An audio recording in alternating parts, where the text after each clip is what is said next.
అంటే మంచి క్యారెక్టర్సే పడినాయి అవి కూడా. సో అలా క్యారీ చేసుంటే మీరు మంచి యాక్టర్‌గా ఇప్పటికి కూడా ఉండేవాళ్ళు. అదే డైరెక్టర్‌కే ఎందుకు వెళ్ళిపోయారంటే? మా ఫాదరే అతను డైరెక్టర్ అవ్వాలని అనుకున్నాడు, అవ్వలేదు. నన్ను డైరెక్టర్ చేయించాడు. చేశారు.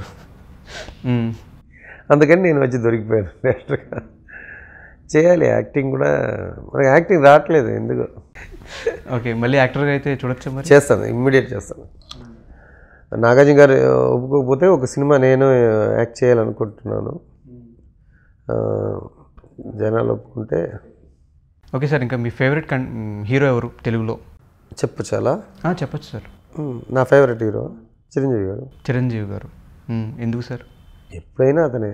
తమిళ్లో రజనీకాంత్, తెలుగులో చిరంజీవి గారు. ఏమైనా డ్రీమ్ ప్రాజెక్ట్ వీళ్ళతో సినిమా చేయాలి అలా డ్రీమ్ ఏం లేదు.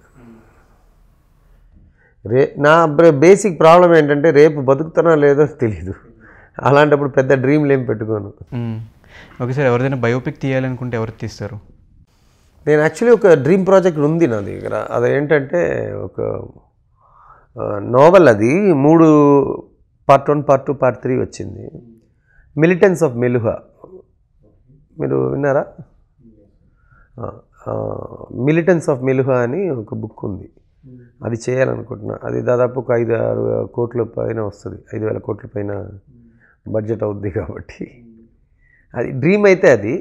మీరు బయోపిక్ అంటే అబ్దుల్ కలాం గారిది చేద్దామని. అబ్దుల్ కలాం గారి బయోపిక్. కళ్యాణి గారి గురించి అడగకుండా మీ ఇంటర్వ్యూ అయితే కంప్లీట్ అవ్వదు, మీ లైఫ్ కూడా కంప్లీట్ అవ్వదు. సో కొంచెం మాకు మీ ఎక్స్పీరియన్స్ అంటే మీ రిలేషన్ గురించి చెప్పకూడదన్నారు ఇప్పుడే ఫోన్ చేసి. అయిపోయింది కదా, మళ్ళీ ఎందుకు మాట్లాడుతున్నారు అని తిట్టారు శ్రీ. ఎవరు సార్? కళ్యాణ్ గారు నా మేనేజర్కి ఫోన్ చేసి, వద్దు మన డైవర్స్ అయిపోయింది కదా, మళ్ళీ ఎందుకు నా గురించి మాట్లాడుతున్నాను అని అడిగారంట. సో అందుకని నేను చెప్పడే కరెక్ట్ కాదు, డైవర్స్ అయింది అంతే. Sorry sir. అయితే మరి పెళ్ళి గురించి మీ ఒపీనియన్ ఏంటి? 98% పిల్లలు ఉన్నారు కాబట్టి కలిసి ఉన్నారు, లేదంటే ఎందుకండి చేయొద్దు. పెళ్ళి అన్నది ఏంటంటే ఒక అదేం చెప్తారు, పంజరంలో ఉన్న పావురం లాగా.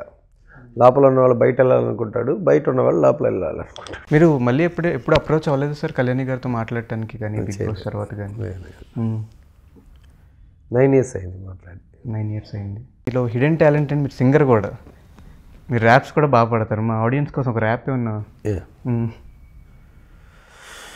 கல்யாணம் கல்யாணம் இதுவே என் வாழ்வில் கல்யாணம். மாப்பிள்ள கட்டுத்தாலிய உல்லாசமாகவே உலகத்தில் வாழவே மாப்பிள்ளையாகி ஆனந்தமாகி மணமாலை சூடிட கல்யாணம் கல்யாணம் கல்யாணம். காதலுக்கு ஜாதியில் பேதமில்லை, எதுமில்லை, கருப்பில் சிகப்பில்லை, கட்டுத்தாலி கழுத்துல கல்யாணம் கல்யாணம் కళ్యాణం. ఈ టాలెంట్ ఎప్పటి నుంచి సార్?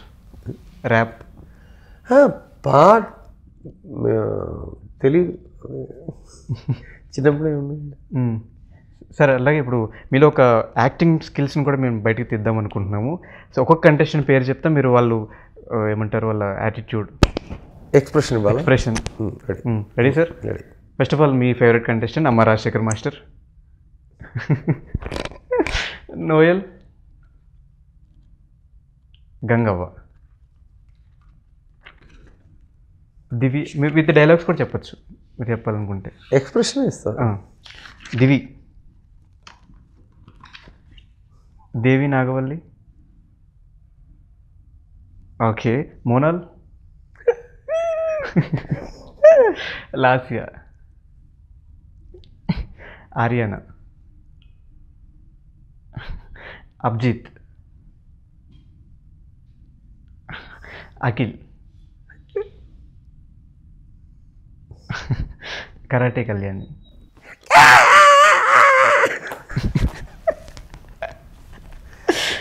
మెహబూబ్, మజిల్స్, సుజాత,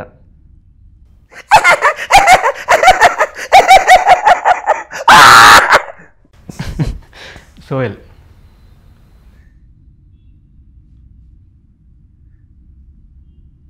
ఇక్కడ ఏం జరుగుతుంది ఫుల్ యాంగ్జైటీ అతను. Okay sir. అలేఖ్య హారిక. ఆమె మీద పెద్ద ఒపీనియన్ లేదు. Okay sir. నాగార్జున గారు హోస్టింగ్ ఎలా అనిపించింది మీకు? మనం ఎలా చెప్తామండి, సూపర్ కదా. అతన్ని హోస్టింగ్ కోసమే చూడొచ్చు బిగ్ బాస్. కంటెస్టెన్సే అవసరం లేదు, నాగార్జున గారు ఉంటేనే చాలు, ఆ రేంజ్లో ఉన్నారు. సాటర్డే సండే వరకు వెయిట్ చేసేవాళ్ళు వీకెండ్ నాగార్జున గారి కోసం. ఎప్పుడు? మీరు? అవును అవును, నేనైతే అతని కోసమే వచ్చాను. సార్ మీ డ్రెస్సింగ్ స్టైల్ కూడా కొంచెం డిఫరెంట్గా ఉంటుంది. ఎప్పుడు ఇలాగే ఉంటారా సార్? పంచ కట్టుకునే ఉన్నారు మాకు ఎక్కువ బిగ్ బాస్ హౌస్లో. పంచ పంపించలేదు వాళ్ళు, ఉన్నింది చాలా పంచలు ఉన్నింది, వాళ్ళు ఏదో ఏదో ఇది చేసి పంపిస్తాను అన్నారు, పంపించలేదు. ఎలాగో వాళ్ళకి తెలుసు బయట వెళ్ళిపోతానని అనుకొని పంపించలేదేమో. Okay sir. మీరు ఒకవేళ బిగ్ బాస్ హౌస్లోకి వెళ్తే మీ గేమ్ ప్లాన్ ఎలా ఉంటుంది? ఇలాగే ఉంటుంది, ఎందుకంటే నేనైతే డ్యామ్కి మీరు ఒక డ్యామ్ కట్టాలని ఏంటి బేస్మెంట్ వేశారు, మళ్ళీ వెళ్తే బ్రిడ్జ్ కడతారా? డ్యామ్కే కదా, అందుకని మళ్ళీ ఇలాగే ఉంటుంది. కానీ ఇప్పుడు జనాలకి అది అర్థం అవుద్ది, ఓ ఇతను క్లియర్ అని అప్పుడు అర్థం అవుద్ది, అప్పుడు అర్థం అవ్వలేదేమో. ఏం నేర్చుకున్నారు సార్ బిగ్ బాస్ నుంచి? అక్కడ నేర్చుకోవడం ఏముంది, మనం మనలాగా ఉండాలి అంతే, బిగ్ బాస్లో అయినా ఎక్కడైనా. ఓకే. అసలు బిగ్ బాస్ హౌస్లోకి వెళ్ళడానికి అసలు మెయిన్ రీజన్ ఏంటి? అసలు ఎలా అప్రోచ్ అయ్యారు? మీకు మంచి డబ్బులు ఇచ్చారు, తెలుసుకోవచ్చు. నాగార్జున గారిని కలవచ్చు. కాదు, రెమ్యూనరేషన్ అని తెలుసుకో సీక్రెట్ అంటారా? ఆఫ్ కెమెరాలో ఆఫ్లో ఉండి చెప్పండి సార్. నాగార్జున గారిని కలవచ్చు. అందరికి ఇప్పుడు మీ ఇంటర్వ్యూ అంటే మీ వాళ్ళే చూస్తారు, బిగ్ బాస్ అంటే అందరూ చూస్తారు కదా. నేను వచ్చానని తెలియడానికి బిగ్ బాస్ యూస్ అయింది. అదే ఇక్కడ నుంచి మీ జర్నీ ఎలా ఉండబోతుంది? మీరందరూ చేయాలి, మీరందరూ గొడవ చేయాలి, నన్ను మళ్ళీ లోపల పంపించారు. చేస్తారా గొడవ? డెఫినెట్గా మీకు నామినేషన్ అంటే మళ్ళీ లాస్ట్ సీజన్ లాగా పెడితే మాత్రం కన్ఫర్మ్గా ఛాన్స్ ఉండొచ్చు. మేబీ గొడవ చేయండి, మీరందరూ గొడవ చేస్తే మళ్ళీ లోపల వెళ్తాను, అక్కడి నుంచి గెలుస్తాను. Okay sir. ఫైనల్గా మిమ్మల్ని ఇంత ఎంకరేజ్ చేసి మీకు ఓట్ చేసిన ఆడియన్స్కి, మళ్ళీ ఒకవేళ వెళ్తే ఓట్ చేయాల్సిన ఆడియన్స్కి ఏమైనా చెప్తారా? Thanks sir. నేను సింగిల్గా థ్యాంక్స్తో సరిపెట్టారు. చాలా థ్యాంక్స్, వెరీ వెరీ థ్యాంక్స్, చాలా చాలా థ్యాంక్స్. ఇంకేం చెప్పాలి అంటే చెప్తారు కదా ఆడియన్స్కి. నన్ను బిగ్ బాస్ హౌస్కి మళ్ళీ వెళ్ళడానికి మీరేం ప్రయత్నం చేస్తారో చేయండి, నేను ఉండాలి అని మీరు అనుకుంటే దానికోసం ప్రయత్నం చేయండి, మీ అందరి హెల్ప్ నాకు కావాలి. ఎవరైనా బిగ్ బాస్ ఇప్పుడు ఉన్న కంటెస్టెంట్స్లో వీళ్ళు పర్ఫెక్ట్ కంటెస్టెంట్, మీరు వాళ్ళకి సపోర్ట్ చేయొచ్చు అని ఏమైనా చెప్దాం అనుకుంటున్నారా? దేవి నాగవల్లి గారు, అమ్మ రాజశేఖర్ గారు, మహబూబు, దిది, వీళ్ళందరినీ. ఇప్పుడు ఆపరేషన్ లేకుండానే మోకాళ్లకు ప్లాస్మా ట్రీట్మెంట్. మీ ఆర్థోపెడిక్ సమస్యలన్నిటికీ రోబోటిక్ టెక్నాలజీ ద్వారా తక్కువ ఖర్చుతో శాశ్వత పరిష్కారం. Free consultation. ప్రతి ట్రీట్మెంట్ పై 20% డిస్కౌంట్. ఈ ఆఫర్ కొద్ది రోజులు మాత్రమే. త్వరపడండి. V9 hospitals 9281465842.